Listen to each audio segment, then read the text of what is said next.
Get our in Nigeria.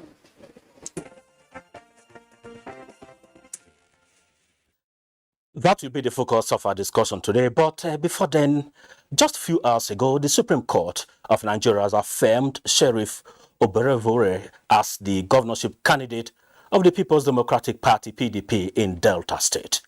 In a unanimous judgment, the five-man panel of Justice P in Delta State, Adamu, he acknowledged that.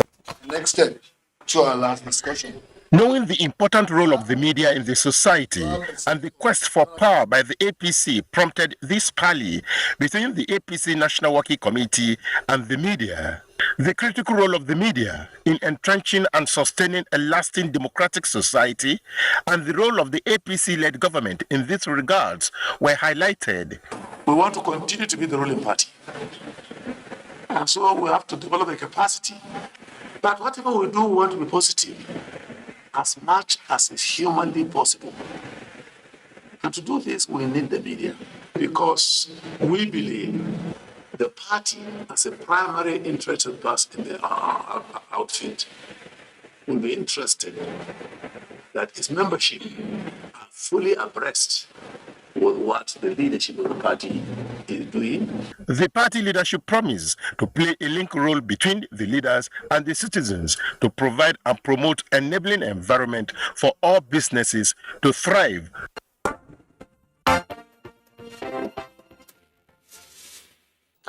Similarly, the National Integrity Movement on the platform of the APC is meeting party chieftains ahead of success in the forthcoming general election. Let's join Abubakar Akwanga. None should be a vehicle for destruction, and none equally should be a tool for political violence. Peace, progress, and prosperity remains our primary responsibility as an organization to offer to Nigeria. Nigeria First Foundation heartily assured of total solidarity to hold a peaceful, free, and credible election. By this, we seek your Excellency's mandate and call on all the 2023 presidential candidates to institute a workable policy framework for youth and women participation in the governance structure of the 2023 presidency.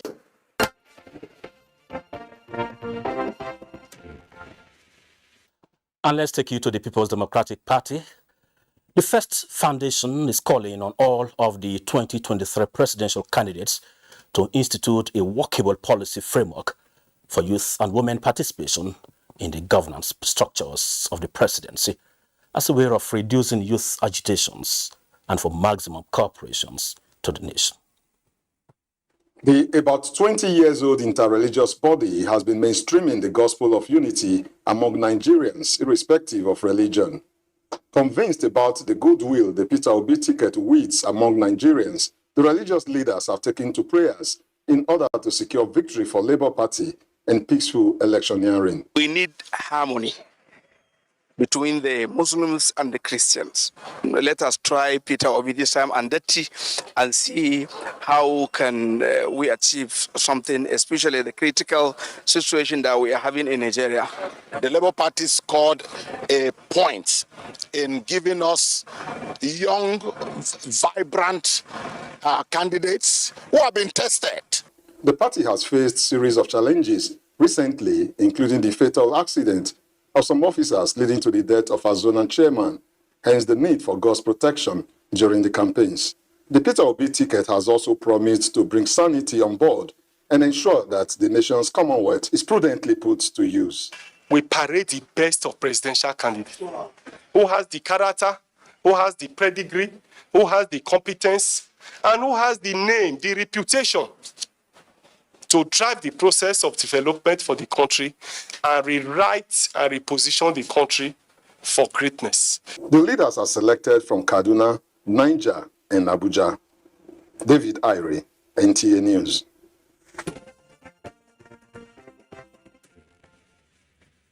There's actually some religious leaders, especially under the platform of Nigerian interfaith leaders, endorsing the candidacy of Peter Obi. So let's take you to the earlier report where I told you that Nigeria First Foundation is calling for appeal ahead of the 2023 polls. None should be a vehicle for destruction, and none equally should be a tool for political violence. Peace, progress, and prosperity remains our primary responsibility as an organization to offer to Nigeria. Nigeria First Foundation heartily assures of total solidarity to hold a peaceful, free, and credible election. By this, we seek your Excellency's mandate and call on all the 2023 presidential candidates to institute a workable policy framework for youth and women participation in the governance structure of the 2023 presidency.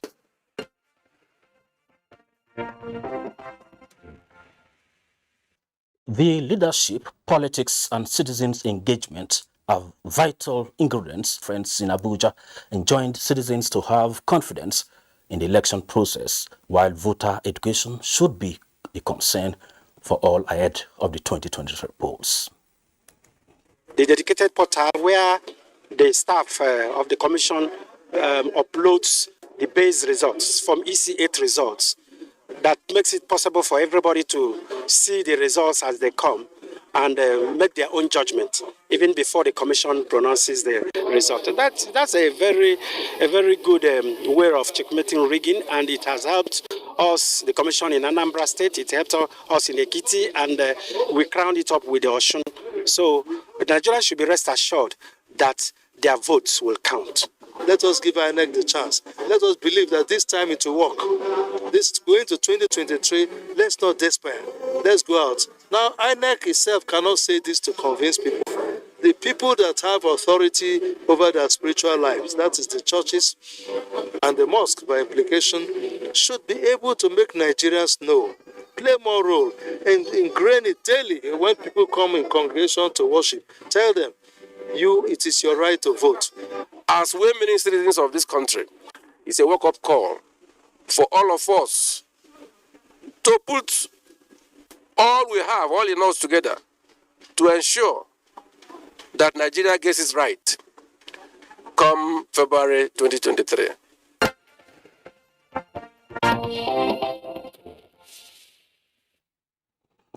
INEC Chairman Professor Mahmood Yakubu is appealing to owners of public facilities to always make provision for persons with disability to access.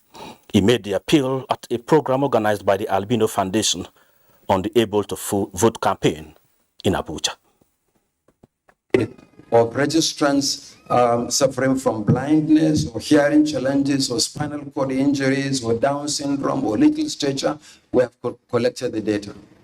But for the previous registration for the period before the 2019 general election, what we have been doing during the off-cycle elections is when a person with disability approaches the presiding officer to vote, we will then tick against that person's name his or her type of disability.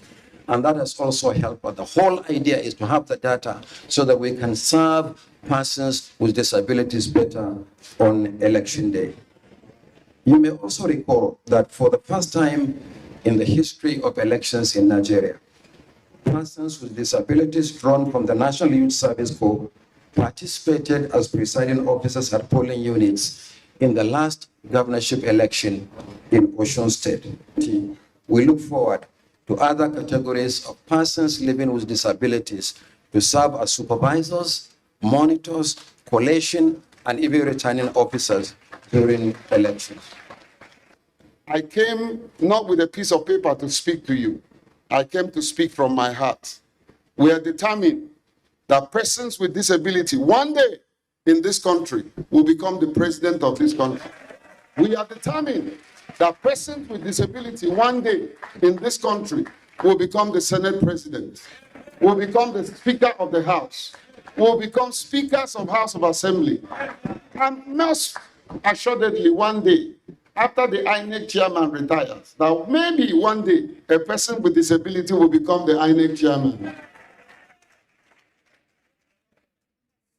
I want to believe completely that the solution to proper disability inclusion in Nigeria is proper participation in the electoral system.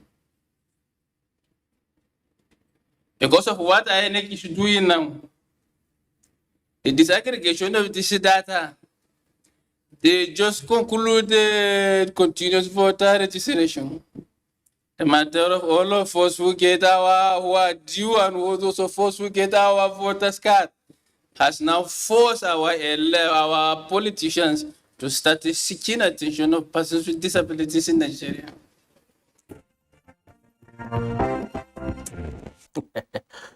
That is the power of persons with disability as we count down to the 2023 polls. So now joining me via telephone is the founder, Albino Foundation, Jake. Welcome to Political Update. Thank you, sir. Thank you for having me. Yes, you're supposed to be with us in the studio, but you know, unforeseen circumstances still keeping you in the airport, but we quite understand. Thanks for making it through the channel. Thank you, sir. Okay, so we just saw that beautiful program you organized, your foundation did, to see how PWDs can be actively involved in the process ahead of the 2023 elections. So, what more do you have to tell us in respect of mobilization of your members? Well, the issue of there's statistics shows that almost 80% of us don't eventually vote because of one challenge or the other. Challenges like accessibility to polling units, challenges like unavailability of braille, unavailability of magnifying glasses, and a conducive atmosphere for persons with disability to perform their franchise. Now, that challenges have literally been taken off. Okay. In terms of the provision of the Electoral Act 2022. Precisely section 54, I guess. Yes, exactly. Which now makes it mandatory for INEC, every fora, that INEC is one of the most inclusive organizations in terms of their readiness and provision for inclusivity. And so INEC have acquired Braille for persons for the blind. They've acquired magnifying glasses for persons with albinism. They have supported us until now it becomes a person with albinism, a person with disability, anyone that appears in any polling unit, you have a right to vote first before every other person. Not because of anything, but because of our challenges. You know, so the ground is set, and that's why we launched Able to Vote, which is our voter education campaign. Okay. The INEC chairman flagged it off. We're taking it to zones. We'll be in Kaduna on Monday to flag off the Kaduna strands of that campaign. And we're going to Gombe, we're going to Port Harcourt, we're going to Enugu. Thank you very much. I guess next time we will have you live in the studio to still speak more on that. Thank you. Thank you very much. Anytime, any day. NTA is a voice for the voiceless. Exactly. Thank you very much. And I think that is the much we can take on today's edition on Political Update. Please do join us again on Tuesday next week for another fresh package. My name is Mie Okede.